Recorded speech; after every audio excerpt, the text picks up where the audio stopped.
Life is sweet. Let it sweep you off your feet. Hi, this is Allie, and this is Find Your Joy. And this is going to be such a fabulous time. I have had the wonderful pleasure of having a reading by Olivia. Olivia Repnicki, she is from Crystal Obsessions by Olivia. She is a healer, a psychic medium, a best-selling author, and some people like to call her the Crystal Whisperer. Yeah. Olivia, welcome. Thank you so much for joining me today. Thank you for having me. Such a pleasure. I love you. I love you too. I'm so excited. I was like, how are you not my first, second, third, fourth, and fifth person on here? I know I'm really grateful that we got to meet some time ago, and Yeah. then I got to see some of the beautiful things that you do in this world. And I thought today, if it's okay with you, if we could, I think that mediumship is a little bit misunderstood. And I Mm-hmm. thought what would be really nice is before we delve into some experiences that people have had, and the great incredible experiences that you've brought with people, maybe you could explain a little bit about what mediumship is and how you first found out that you even had this gift. Yeah, for sure. Um, so basically well, where do I start? I know, what a Right? big loaded question, right? Like, oh my goodness. That's all right. Just tell me everything about who you are and the Okay, magnificence. okay. I'll try the short version. So pretty much I was born with my gifts. And I was born in Europe. We immigrated. My grandma was the one who was gifted, and unfortunately she died shortly after.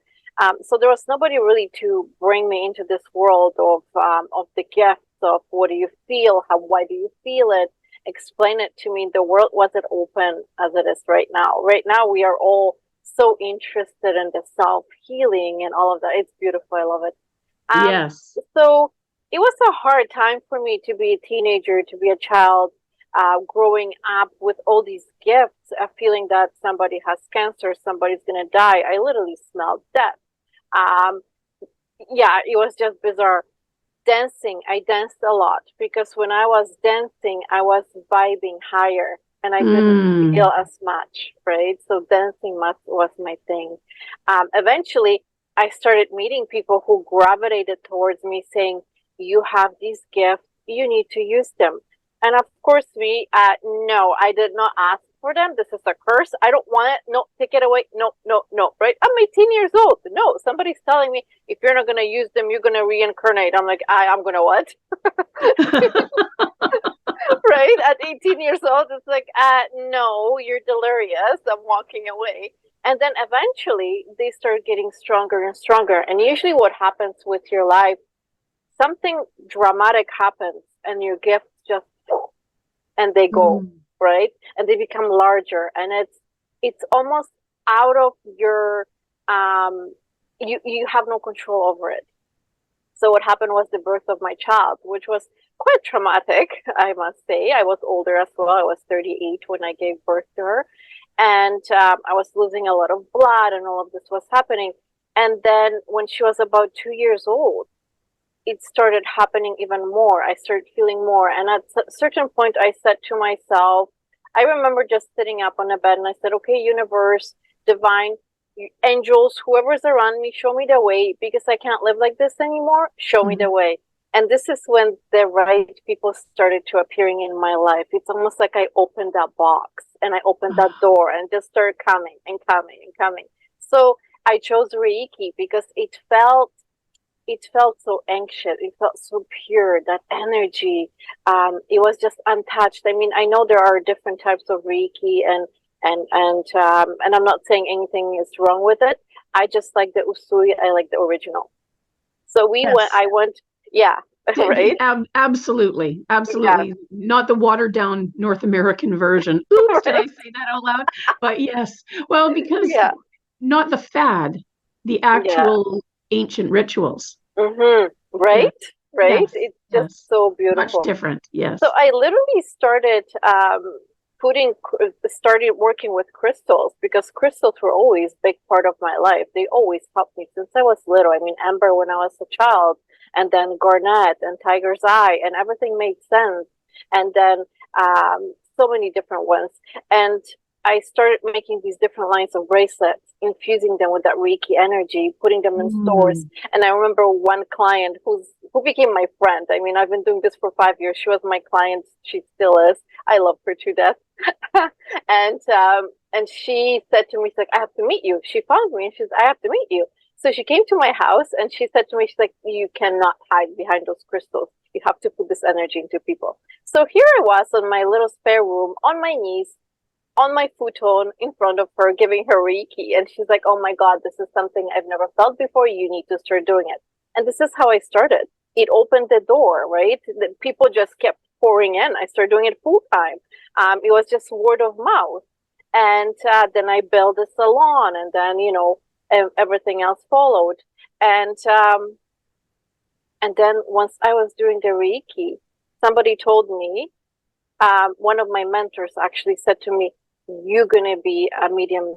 And I said to her, like, I am not going that route. I'm not talking to spirit. I am scared.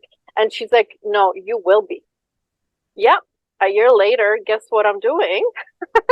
Right. So what happened is they started coming, and it was such a beautiful energy during the sessions. They just wanted to help. So literally the departed people, from the person that I was healing, they started coming and just giving me beautiful little messages. And it felt so nice. To me, it didn't make sense. And in my mind, I was like, oh my God, should I say that to them? It sounds so bizarre. I don't even know what this means. Is it my brain playing tricks on me? Is it the spirit talking? So then I decided to walk into mediumship. I found somebody who literally started teaching me and saying, okay, this is how you read the messages. This is how you build your relationship with the spirit. Because, we all have to start somewhere. It's not like right away you're an excellent medium, right? Right. So it took me a while to really step into it. And trust me, I was stepping away from it and stepping back, stepping away from it. I believe that you were one of my first readings, literally. And then after, I believe I stepped away from it because Yes. I don't know. I kind of wanted a break. It was overwhelming for me. I didn't feel strong enough. And then all of a sudden, the universe shoves me out again. There comes this woman, and I asked her, would you like to keep have my jewelry in your store? And she said, I want you as a psychic medium in my store. And I said to her, I'm like, nah, no. But there was no saying no to this one either. She's a beautiful woman. She owns Rustic Roots, and I actually do in person psychic mediumship in there Tuesdays and Fridays. Oh, And how beautiful. I know, and it became all of a sudden, it's like the universe tells you this is when you're ready. So with mediumship, what to expect? I, as a medium, learned how to control, because at the beginning it wasn't as easy. I had everything coming in, and I mean, how do you control these spirits? I remember with your brother when we were channeling. Yes. He came to see me a night before. He woke me up because he was so excited that he's going to get to talk to you. And I remember saying, not now, I'm sleeping. Tomorrow, I'll call you when it's time, right? So I needed to learn all of that because they were just all over, right? So now I am ready for it. I am in my space. I have my boundaries, and I call them up and I say, okay, we want this spirit to come. I only want positive spirits. I don't want any darkness to come in here, right?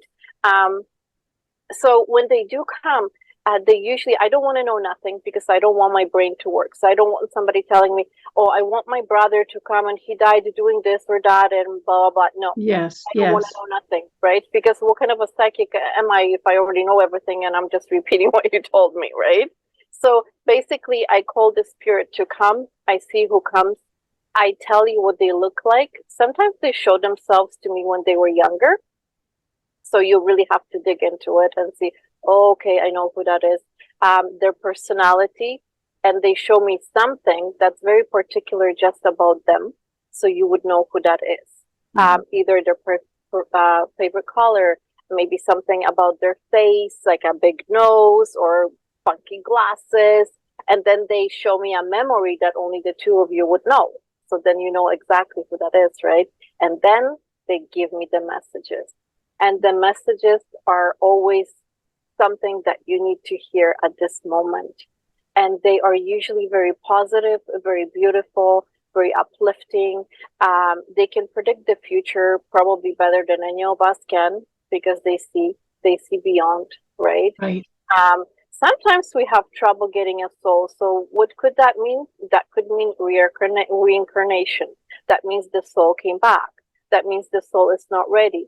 But I've been pretty actually lucky to be channeling souls that come even within few months of dying, which I know that a lot of psychics say, no, we can't do that, but it was happening to me. So I always say, you know what, let's try. If we can, we can. If not, I mean, there are probably other ones that that really want to communicate with you as well. And there's probably plenty of messages.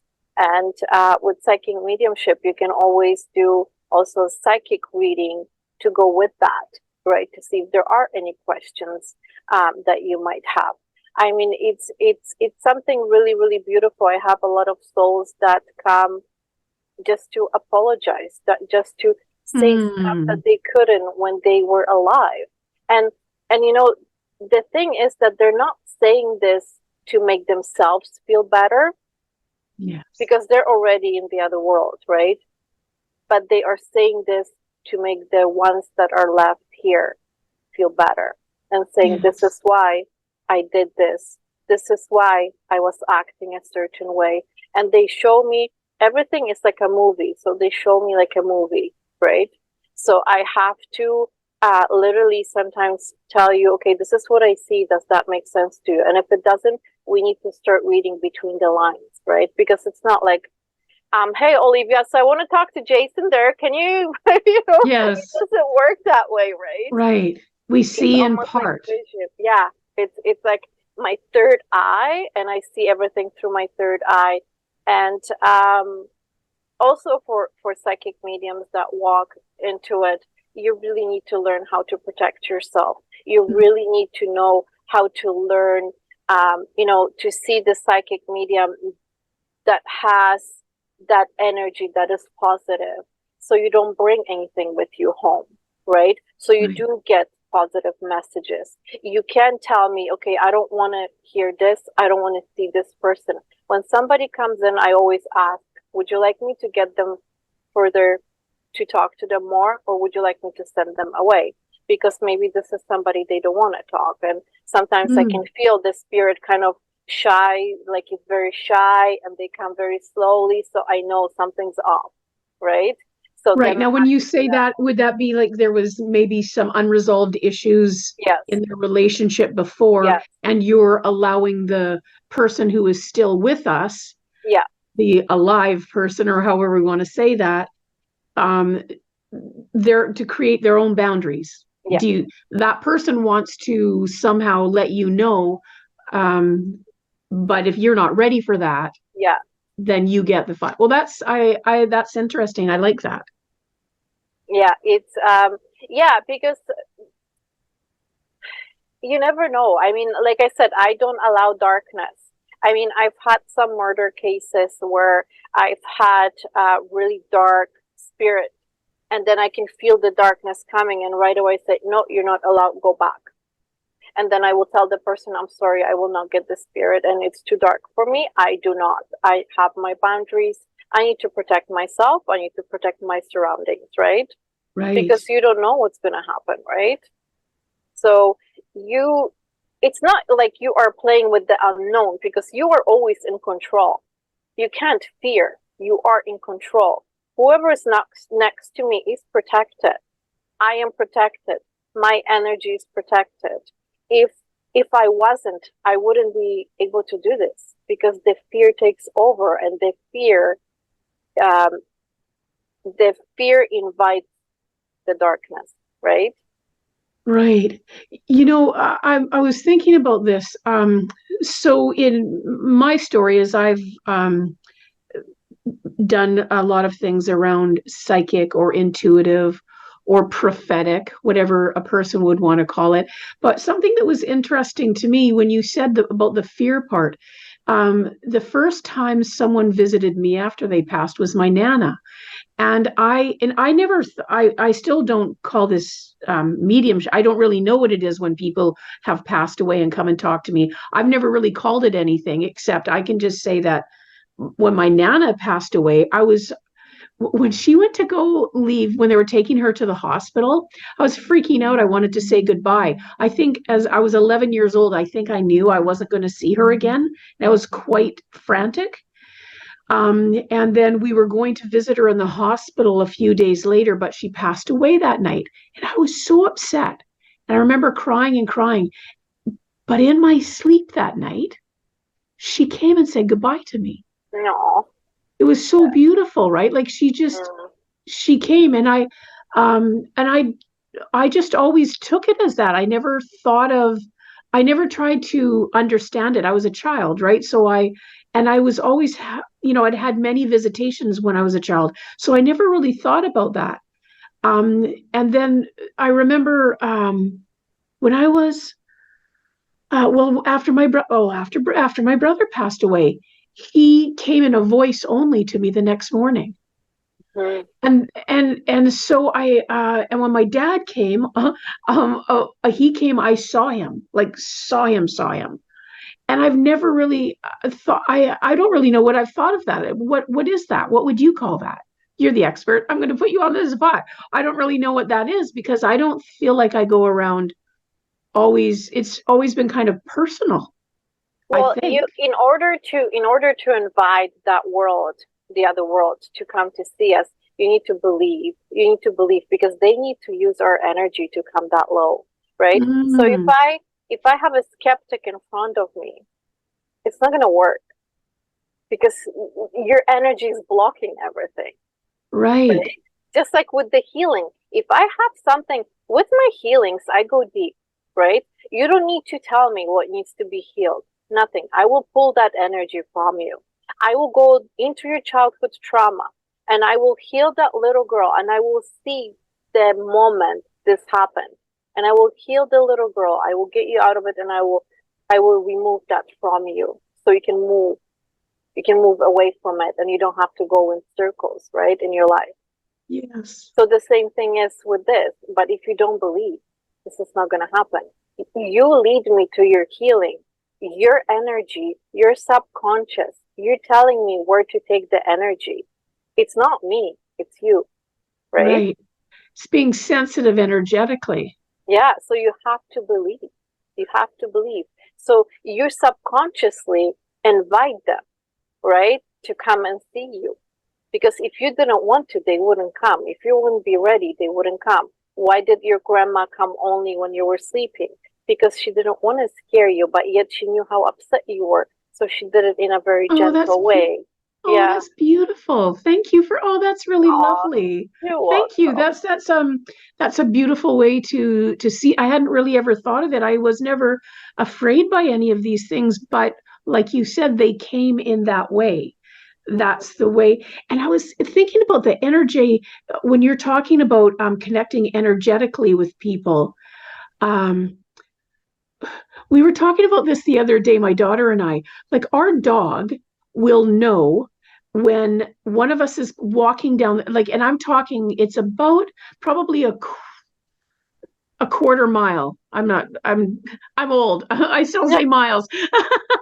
No, you're But not. quite a distance. Well, old enough that that's my first way that I think of it. So, whatever that might be, a kilometer or a little bit less than a kilometer away, our dog, unbeknownst to us that those people that our family's just walking down the road, our dog starts to get all fidgety. She goes to the gate, she gets excited, and sure enough, someone's coming.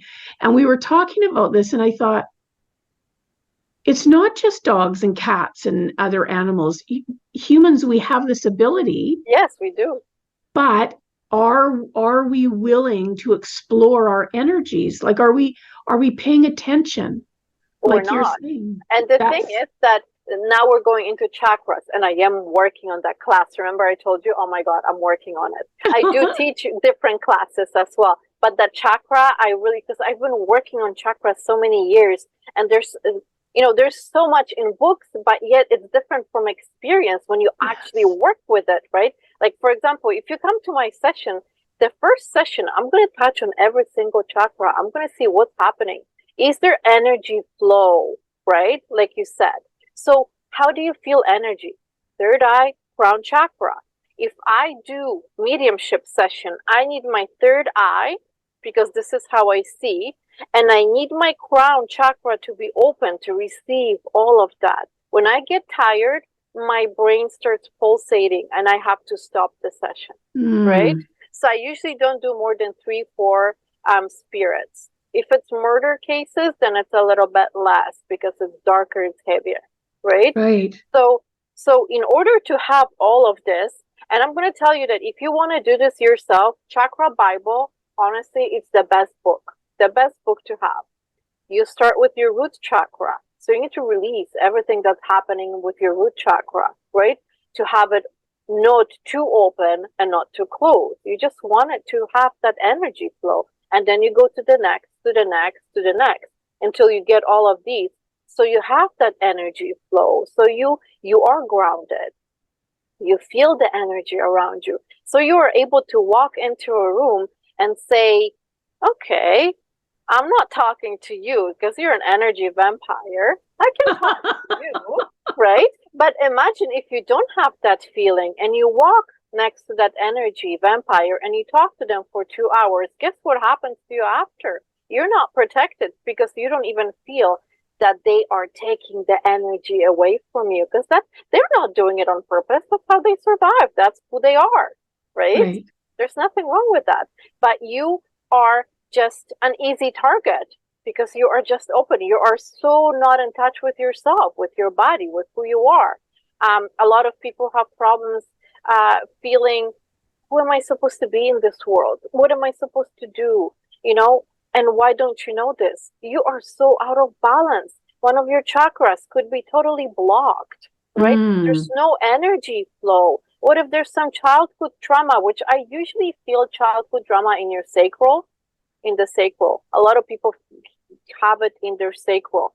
And that's just draining your energy. And you can't do nothing. Solar plexus, that's your willpower. If your solar plexus is blocked, what can you do? Nothing, right? You're going to be scared of everything, right? You're not going to be able to move forward. Your heart chakra, imagine having it blocked, right? Let's say you get really hurt in life and you're like, you know what, screw that, I'm blocking it. I don't want anything anymore. Yes. But everything that happened to you is just brewing inside of it, right? And then nothing good or bad is coming in and nothing is leaving, right? So what's going to happen 10 years down the road? A heart attack? Something is going to give. I mean, there's all that stuff brewing in there. It needs to be released, right? So when I do my sessions, my Reiki sessions, I call them energy healing because I use all of my gifts intertwined, right? I pretty much teach you all of this. I give you tools so you can do this alone. I have emails with stuff that I email to each client because we are all so individual, right? Crystals, oils. I work with all of that, and I teach each and every client about this because this is your healing process. This is your journey. You're going to be a completely different person at the end of this, right? But I always tell them, I can take you by the hand, walk you to the light. But if you ain't walking, it's not going to happen, right? Right. To encourage people to open up and how to be able to receive and be curious and unafraid. They have as to be you were ready. saying. Ready. Yes. They have to be ready. You cannot make anybody. You can have a friend that you know can benefit from it. And oh my God, you need to see Olivia. Here's her number. I'll pay for your session. You go and see her.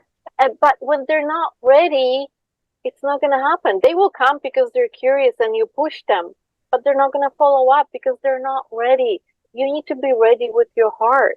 You need to be ready for this. And like I do this with passion. I love this, right?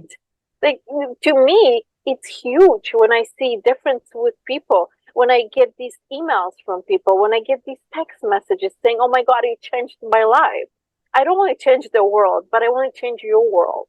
Yes. And that's huge, right? That is absolutely huge. And that is something that just well, I am so excited. I can't wait for us to talk a little bit more, but I think what I'm going to do is I think because we will definitely need to have a part 2 of this. Okay. There is because the glory that is you, there's so much that people can learn from you. And so I think for today, I'm going to say thank you so much. Thank you so much, Olivia. And we'll be continuing on, but for our listeners, this is going to be part 2 that will follow the next week. You know what we should do? We should just ask people what they want to know. Maybe people have questions that we can discuss in the part 2, right? That could be fun. Well, it would be fun, except we're going to do it right now. So we'll have to get that energetically somehow. Oh, so thank you so much, Olivia, for being here today. I appreciate you so much, and I can't wait to see what we're going to open up and unload on the next bit. This is Allie. This is Find Your Joy. Thank you all so much for being here, and all of Olivia's contacts are going to be in the show notes, and you'll be able to get a hold of her. Thank you so much for being here, and until next time, find your joy. Thanks so much for joining me today. If you found a piece of your joy in this episode, I would love to hear about what came up for you so that we can continue to grow the impact of this show. Thanks again. See you soon. And remember, find your joy.